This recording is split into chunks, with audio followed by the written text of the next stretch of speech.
A lot of people don't know, but I spent 26 years. You heard me correctly, 26 years in the child support system.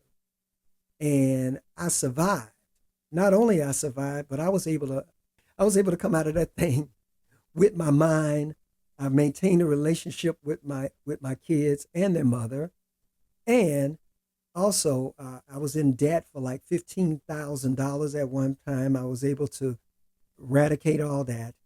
And also, I was able to write a book. And my book is called The 10 Commandments of Child Support Learn from My Mistakes. And it's on Amazon. But, as a matter of fact, I wrote the book for threefold.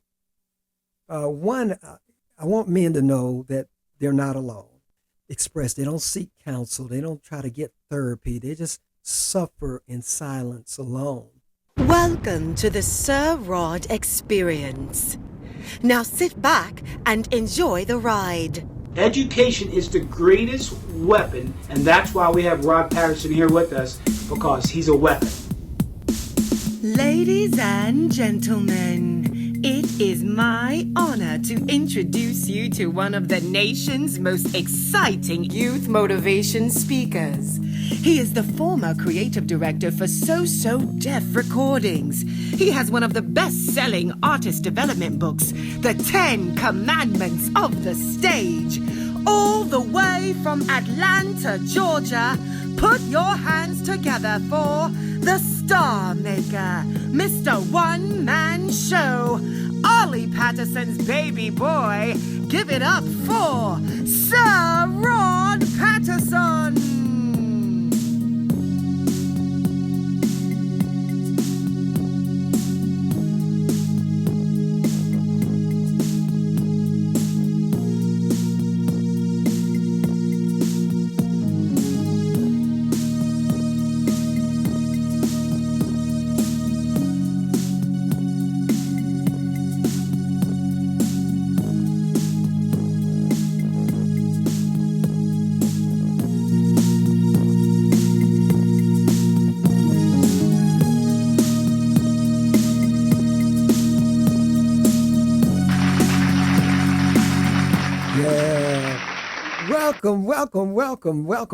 Welcome to the new season of the SirRodCast. Oh my goodness, it's been a minute.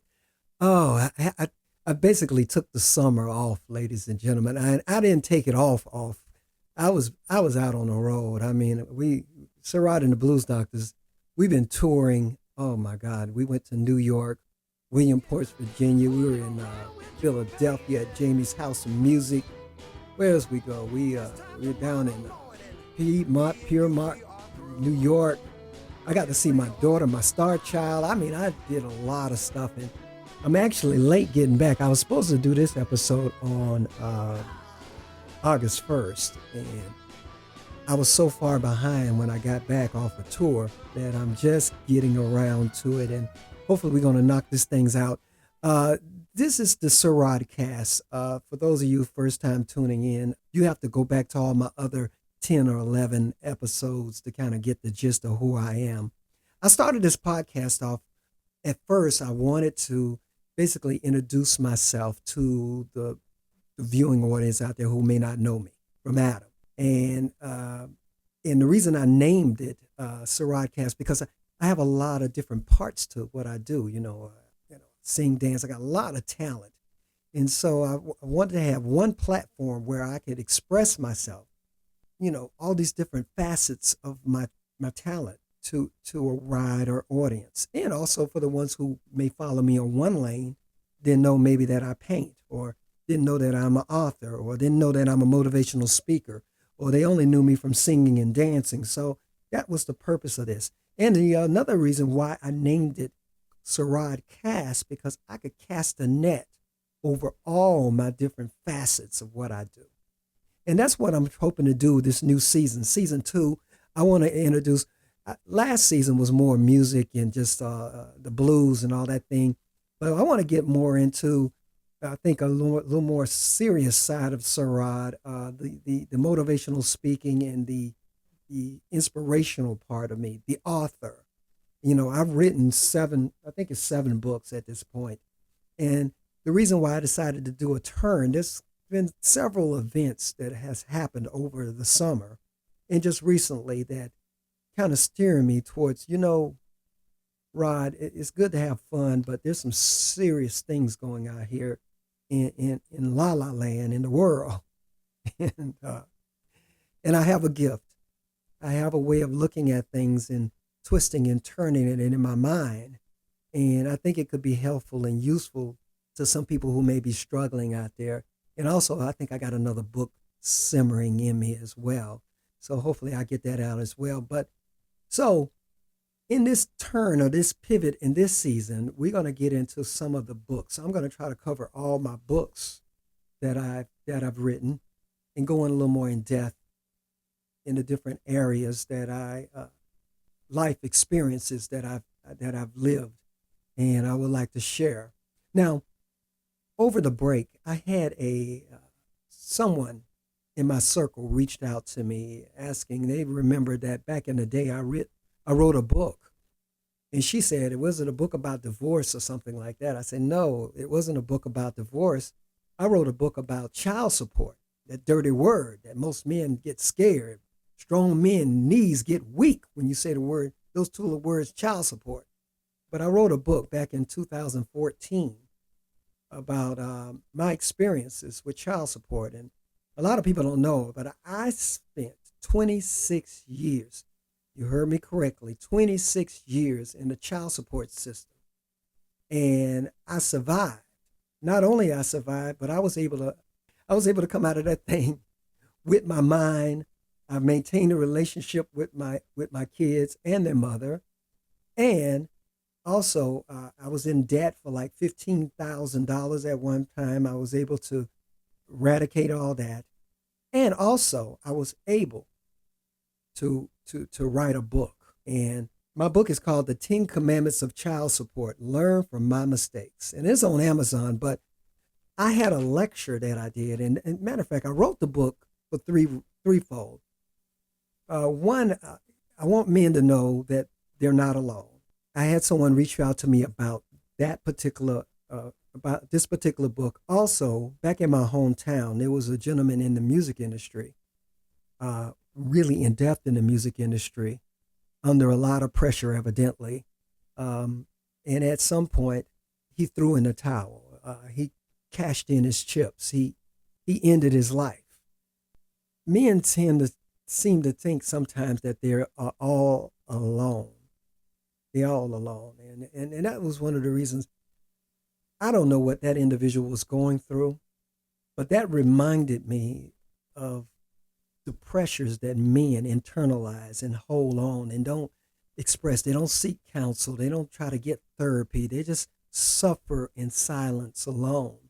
So that was part of the reason why I wrote this particular book in 2014 was I want men to know that they're not alone.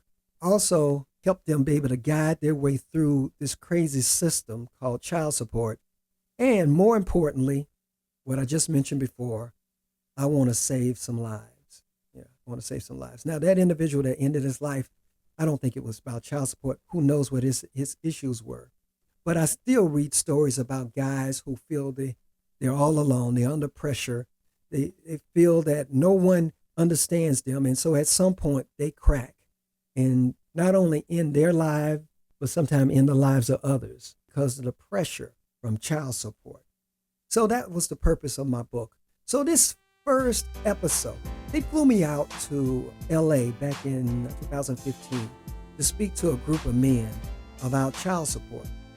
And I taped this lecture that I did, or my talk to this audience. And then I not only taped it, but it was so good, I took it and brought it into Final Cut Pro and I illustrated it. And then I put it online. It's on YouTube.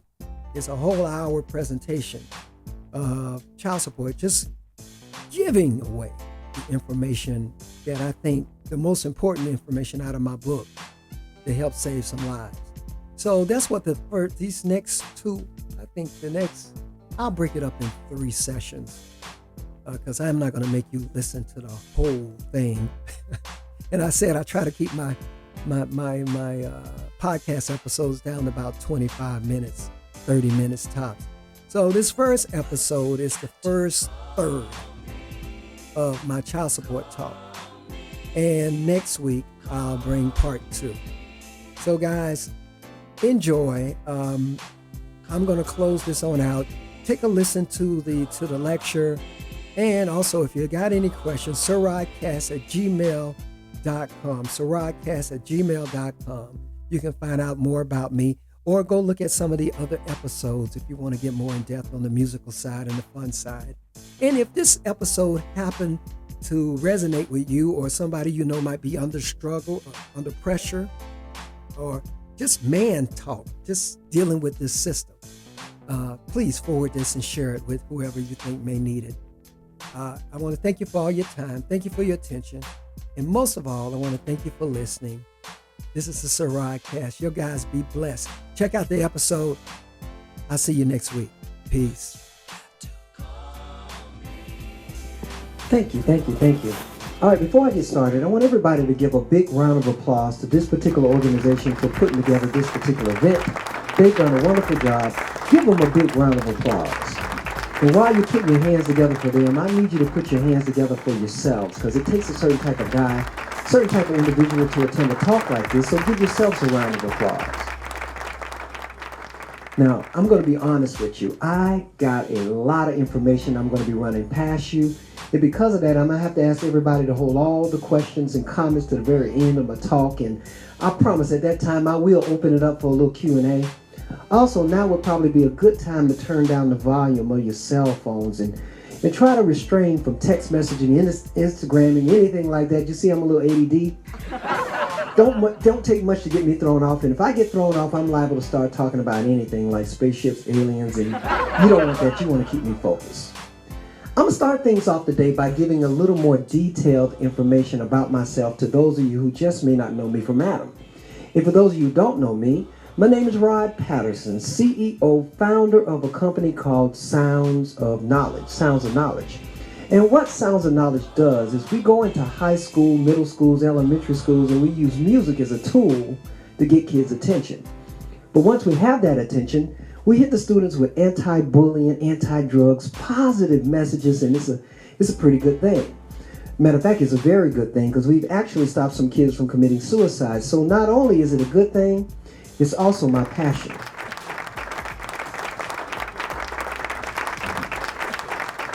One of those positive messages that we share with the students is about the power of choice, I tell students that life is all about choice, and choices in themselves, well, now they are very serious business, because you see, just one right choice can make you a billionaire, billion with a capital B.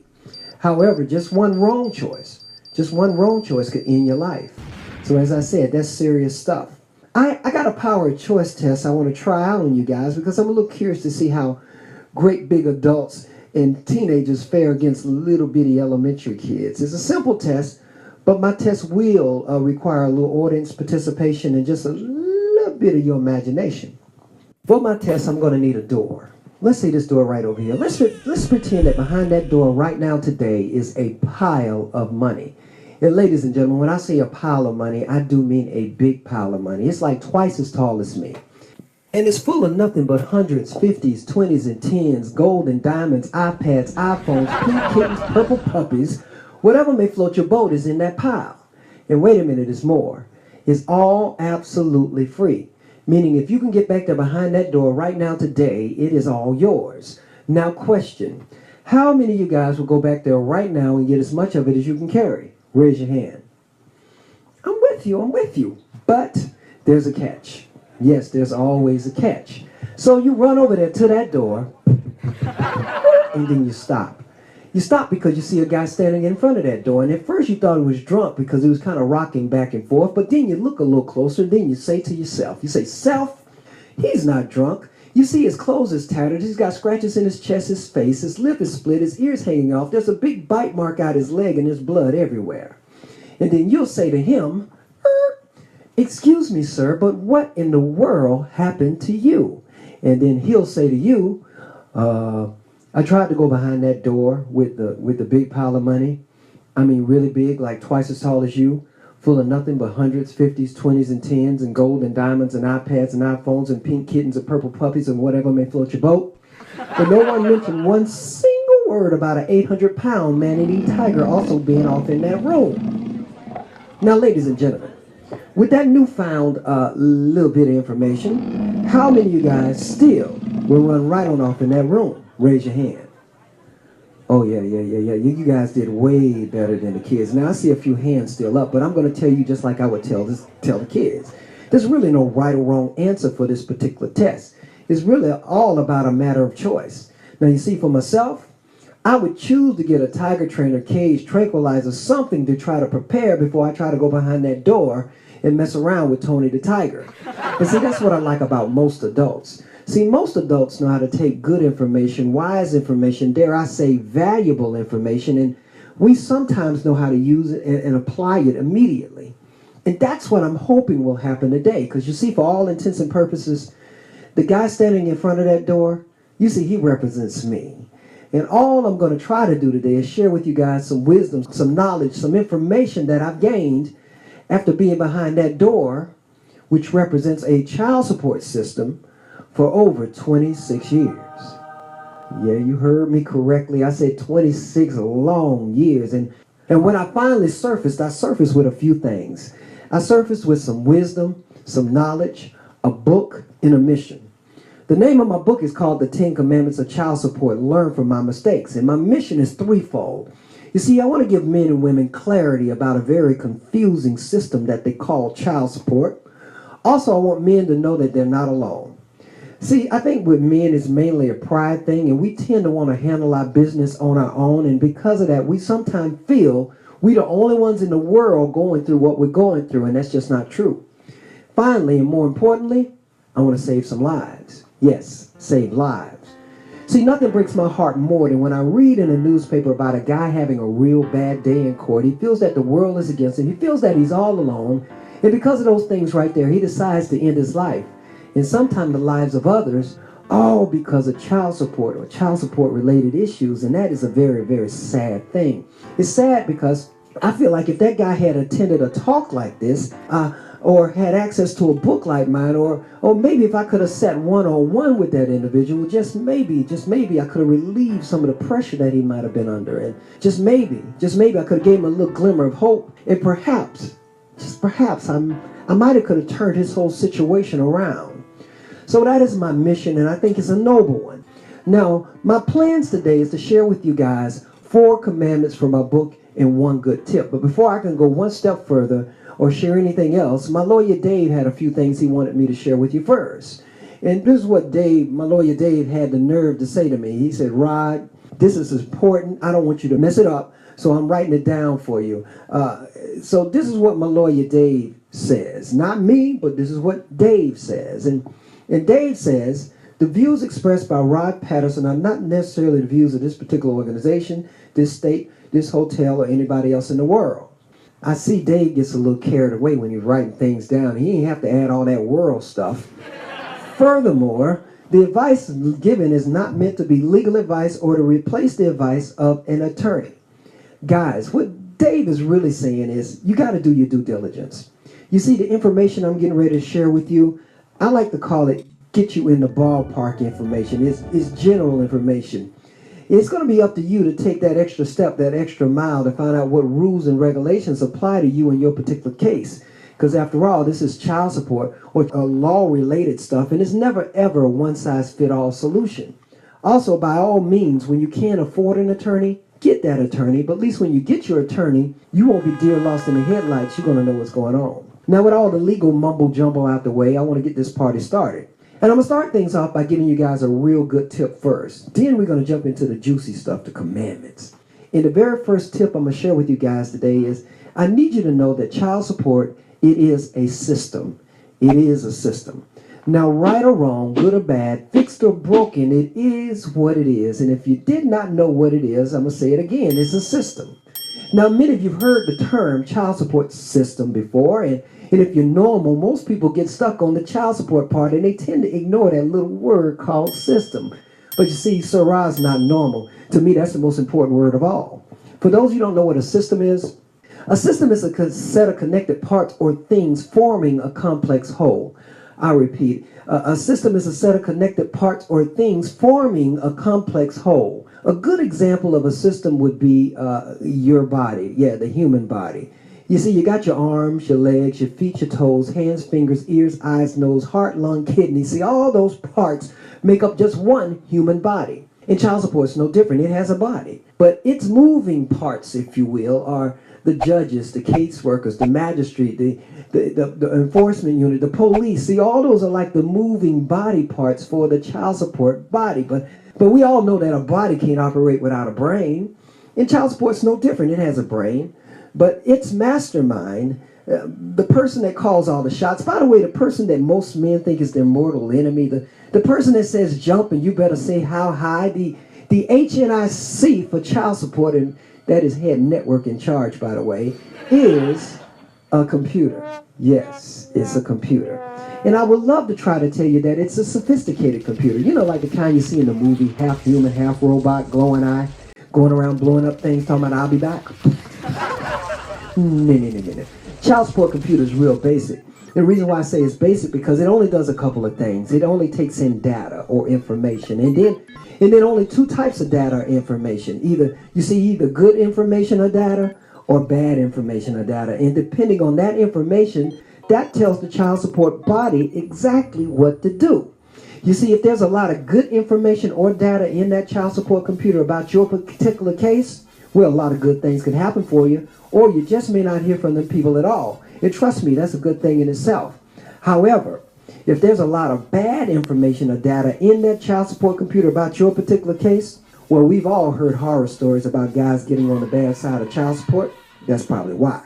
Now, gentlemen, this is going to really blow your mind. Check this out. Listen. The child support computer only gets its information from two sources, only two places. Either the guy or his ex or his baby mama. Now, one could imagine if the only information going into that child support computer is coming from an individual's baby mama, well, I can imagine that individual is not having very good interactions with child support. So this is the very first tip I need you guys to know. I need you to know that child support is a system that's controlled by a computer. And from this day forward, gentlemen, I need you to start minding the information that goes into that computer, because that information could only do two things for you.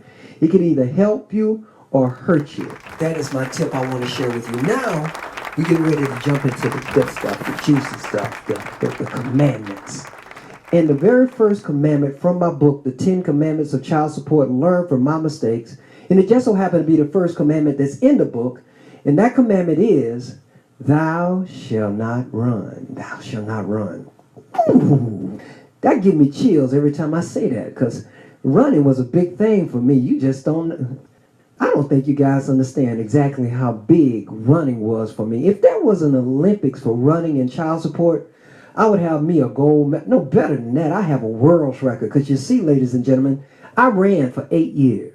And I still would be running right now today if it wasn't for an unfortunate incident that ended my running career. I'm going to get into that in just a second. But before I do, I don't want you guys to get it twisted or misconstrued with me running and me being a deadbeat. Because you see, I was never a deadbeat. I always stayed involved in my kids' life. I just didn't like dealing with them child support people. See, to me, they were aggravating, confusing, and if we're being honest, folk just got on my nerve. But I found over the years, there's like three type of guys when it comes to dealing with child support. Yeah, three type of guys. The first type of guy, I call him the stand-up guy or Mr. Perfect. I call him Mr. Perfect because everything kind of goes right for this guy all the time. You see, he's got the perfect job. He's making so much money, he don't even miss the child support coming out his check. His ex-girlfriend get along with his new girlfriend. Both their kids get along. Now they all going on cookouts and camping trips together. They sitting around a campfire holding hands, singing Kumbaya, Brady Bunch song, and eating popcorn. His brother's got a rainbow over his house all the time. None of the kids cuss or fuss. What I'm trying to explain to you that this guy's situation is just absolutely sickening. I mean, perfect. It is absolutely perfect. Now, I'm not hating or throwing shade on the guy, but you meet those kind of people where everything just go right for him all the time. There's nothing wrong with that. I call that the stand-up guy. That's the first type of guy. Now, the second type of guy, I call him the runner. The The runner, the run. And that was me. That was me. Yes, it was. It was me. Now, I want you to know one thing about the runner. Now, in the runner's heart, and bless his heart, he really wants to be that stand-up guy. But for whatever reasons, he finds himself running. And I found that men run for several different reasons. They run because they fear something, they don't understand something, or something that might happen that might make him a runner. Like he loses his job or a crazy baby mama. Gentlemen, you'll be amazed how fast you run because of a crazy baby mama. But in his heart, and bless his heart, he really wants to be the stand-up guy. That's the second type of guy. That's the runner. That's the runner. That's the runner. Now the third type of guy. Wow, how to explain? He's a whole nother animal, a whole nother beast. And that is the world famous deadbeat. Yeah, the world famous deadbeat. And you guys heard the term, the opposite of love is hate? Well, that's not true. The opposite of love is not hate. Hate is still an emotion, so it's still in the same feeling ballpark. The true opposite of love is a word called apathy. Apathy. And for those of you who don't know what apathy means, it basically means a lack of feelings, no concern, no emotions. What's the word I'm looking for? Don't care. Don't care. And that's what I want you to understand about the deadbeat. See, gentlemen, he's not fearing anything. He's not afraid of anything. This guy right here, he really don't care. And because of that guy right there, child support has come up with some real interesting systems to deal with that guy. But unfortunately, gentlemen, when we run, we look an awful lot like the deadbeat, almost like identical twins. And because of that, all the wonderful things designed for the deadbeat gets applied to the poor old runner. Things like his driver license being suspended, liens on his property, seizing his business license, even putting the poor brother in jail. Speaking of jail, I would like to explain to you what ended my running career. You see, I wrote a whole chapter about it in my book. Speaking of jail, I would like to explain to you what ended my running career. You see, I wrote a whole chapter about it in my book. The chapter's called blah, blah, blah, D's and Dow, incarceration, blah, blah, blah. I'm going to give you the short version of the story. Now, as I said, I ran for 8 years, and ladies and gentlemen, I got real good at running. I even developed some of my very own systems. But one of my more successful systems was called the break camp system. Yeah, the break camp system. And all my break camp system consisted of was me working a dead-end minimum wage job until child support would find me. Now, what I mean by find me, the day they would start garnishing my check, or should I say taking my money, I would simply break camp. You see, I would quit that job, go find another dead-end minimum wage job until child support would find me again. But see, I know it would take them about a year, year and a half to find me, and that would give me about a year, year and a half of financial breathing room, if you will. That's the first part to the break camp system. Now, the second part to my break camp system took a little more talent, a little more skill, if you will, because I knew every 2.5 years, child support was going to call me in for a meeting. But before I go into that meeting, I would get me one crisp $100 bill, and then only I would go to that meeting, because I knew at some point during that meeting, they were going to say to me, Mr. Patterson, we've been reviewing our records, and you seem to be falling behind on your child support payments. What in the world is going on with you? And then I would simply say to them, ma'am or sir, I lost my job. Wink, wink. But I got a better job lined up. Matter of fact, when I get my new job, I will be making so much money. I'm inviting everybody to a cookout. We're going to sit around the campfire, hold hands, sing Kumbaya, eat some popcorn, and sing Brady Bunch songs. And they'll say, oh, that sounds like fun, Mr. Patterson, but do you have $100 to show us that you're serious about what you're talking? And then I would scratch my head and put a little puzzled face on and say, I don't know. You see, I lent my cousin Pookie some money the other day, and my mama got $5, and Ray and them got a couple dollars before that. See, I got to make some phone calls and see what I can scrape up. And at some point, I would just simply reach down in my right pocket, hand them that crisp $100 bill, and ladies and gentlemen, that would conclude my break camp system. And I want you to know one thing about my break camp system. Ladies and gentlemen, my break camp system was almost flawless. That's right, I said it was almost flawless. I'm trying to explain to you that it worked every time. It was almost flawless. There was only one little bitty flaw with my break camp system. Only one little bitty flaw. And that flaw was that I was building up a debt to child support. And after about 8 years in, my little bitty debt had risen to, say, about, I don't know, say about $15,000. And at $15,000, there should have been an alarm to go off inside my head. Some kind of warning to say, hey, dummy, at $15,000, these child support folk about to get real. Oh my goodness, they got really real. But the sad thing about it all is it got real, and everybody around me knew it got real except for me. I was a day late, dollar short. They're the last one to know. But you know, hindsight is 20/20.